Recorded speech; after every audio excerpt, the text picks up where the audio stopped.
Hi everyone, this is Jim Joffrey, Technology Coach. If you use Google as long as I have, you've probably given several different websites and connected apps permission to use different aspects of your Google account. I'm going to show you today how to review that and make sure that you haven't given permission to something that shouldn't have permission, or something you're no longer using. You might want to revoke their permission so that they can't continue to access your Google information.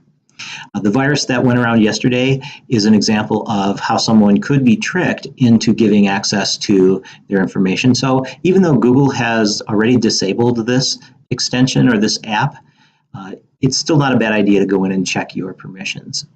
So the way I'm going to do that is if I click on my profile picture here and I go to my account. So you have to be logged into Google for this to work. And then I scroll down a little bit and I click on Connected Apps and Sites. And that's going to bring me to a list of websites. And I click here on Manage Apps to see all of the apps. Now I have quite a few. I have 65 apps that are connected. And most of these are just websites that I use either as extensions to Google. So you can see I have a pretty big list of extensions up in my bar here, or sometimes it's just to log in. So for example, I log into Epic Books with my Google account. So it has access to my basic account information. If I want to see what it has access to, I can click on it and it says it can view my email address and it can view my profile information.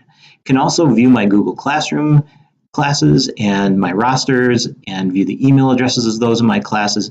And that's because Epic Books can import all of my students automatically. So I'm going to keep that. I'm not going to remove it. But if there's another one here that I don't use, I can easily remove it. So for example, Newsy I'm not using that right now, or if I need to, I can give permissions again. So I'm going to click on that, and you can see it can view my email address, my profile, and my Google Classroom, same types of permissions.